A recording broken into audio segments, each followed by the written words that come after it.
Everybody good? Okay. Good morning, everyone. I'm Officer Ronnie Ward. I'm the Public Information Officer for the Bowling Green Police Department. At this time, I'm going to introduce the Chief of Police, Chief Michael Delaney. He's going to go over the newest information that we have at this time, and then some information for our community. Chief. Good morning. Thank you all for being here today. Yesterday was a tough day on our community, on law enforcement, first responders, on everybody in our community, but we pulled together as a community and we're trying to provide the best service that we can for our community to provide some healing. This morning we wanted to give you some updates and some information on where we're at, on getting back to what we can call normal, whatever that normal will be after this. But I've got some people with me today that's going to give some updates on utilities, on search and rescue with the fire department, and about information for our city as a whole. So we appreciate you all being here today, so we're going to give you as much information as we can. And moving forward, we'll have these periodic updates to provide as much information to the public moving forward as we can. So first off, I'd like to invite the mayor, Todd Alcott, to come up to give you an overview. Thank you, Chief. Good morning, Bowling Green. Last 30 plus hours have been a test that we are prevailing. At this moment, what I've witnessed in our community is overwhelming. The support we've received from police communities around us, Louisville Fire Department or Police Department is here with us. Franklin Police Department is here with us. We have Glasgow here with us. We have Lexington here with us. We have Fire Department from Louisville here with us. We have received calls from all over the world on how to support Bowling Green. And we are still channeling and funneling that. And at the moment, we are at a peak because we need to be able to take care of those that are in critical need. Last night, we had 76 personnel stay at South Warren. They're offset. And all in South Warren at the middle school has received a lot of in-kind and gift and assistance given to our city. And we are grateful for that. And we know more people want to continue to give us items to our community. We are going to take those items and they are going to be put at the Creekwood or Jennings Creek Elementary School today. And I know that there's volunteers through social media that have volunteered to support to move those items. We appreciate the community to stay off the roads. We still have, and we're going to give an update on what roads are closed because it is still hurting the grid because people are trying to get through some of the major functions. A lot of the cities up and running. My hat's off to BGMU. They'll give you a brief. My hat's off to Warren Rural Electric. They have worked hard and they have put our community back in power as much as possible.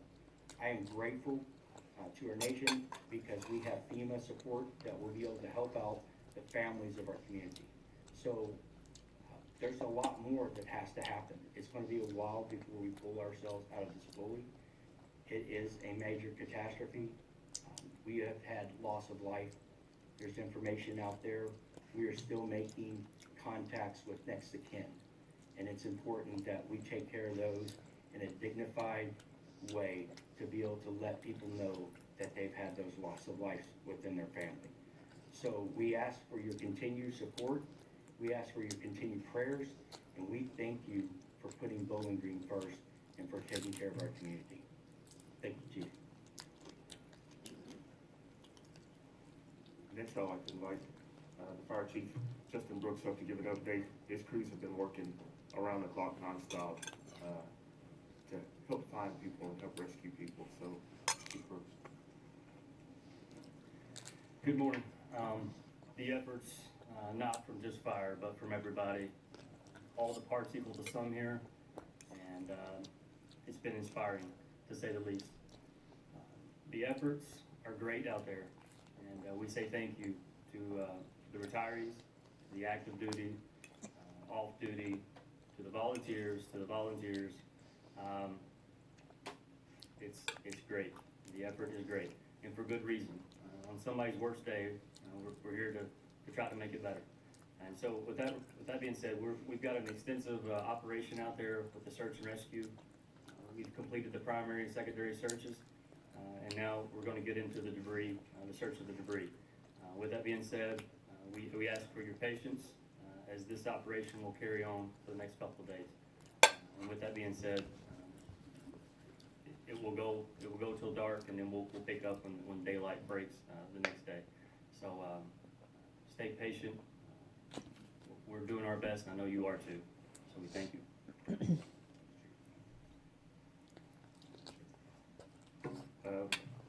This has been a collaborative effort.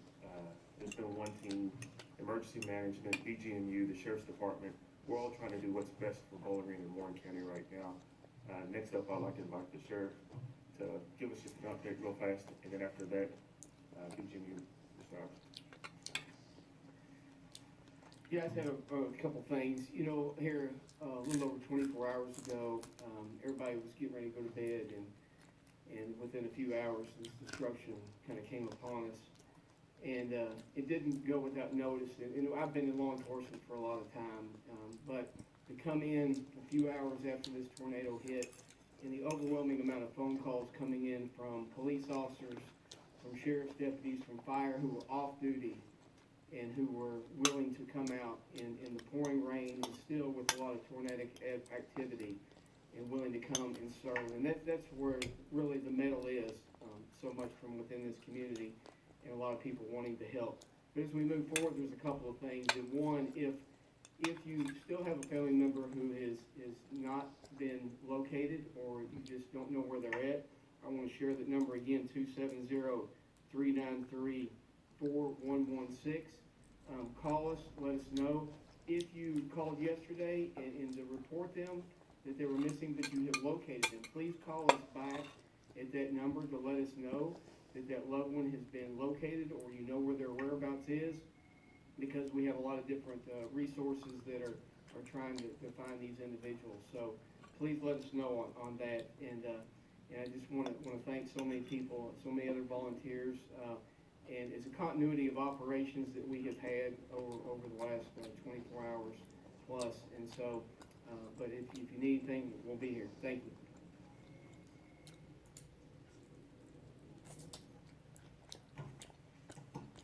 Good morning, my name is Mark Iverson. I'm the General Manager for Bowling Green Municipal Utilities. Give a little update, if I could, about the status of power for the city. When the event happened, we had, of our 31,000 customers, 24,000 were without power. By mid-morning, we worked that number down to 11,800. 8,700 by 2 o'clock, and as of this morning, 5,600 customers are still without power. We have, in addition to our 23 BGMU linemen who worked all day yesterday, took a little rest last night, started at 6 o'clock this morning.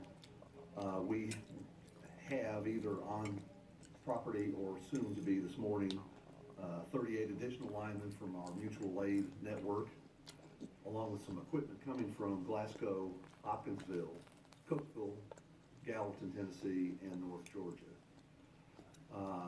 Today's concentration will be on cleanup, so we will be taking down damaged circuits, poles, transformers, cross arms, just the mess that's out there.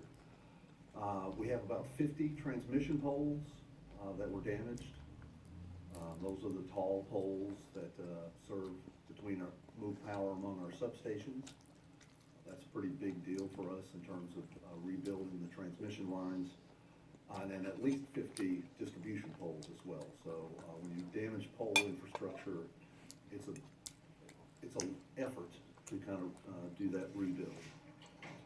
A couple matters of safety that I'd like to emphasize, if I might, for the general public. If there are downed lines, don't assume that that's dead. Assume that it is an active line. Stay away. Let us know. We will clear that out as soon as we can. So just don't go near down lines. And secondly, I know there's people out have been purchasing generators for their homes. I get it, I understand. And a lot of times they'll plug that into their home wiring to have lights inside their circuit. What you might not know, though, when you do that, is not only are you energizing the lines in your house, you're energizing the service line that goes to your house, goes up through the transformer, and goes back out on the grid. And that creates a danger for then our linemen that are out trying to provide and restore service. So if you would, get a licensed electrician, so they can separate that service between what's in your house and what's outside. So that would be very helpful as we're trying to kind of work through this. In addition to crews working to do cleanup work before they start the reconstruction, those that are in the smaller service crews are going to be working individual services among customers to, again, quickly respond to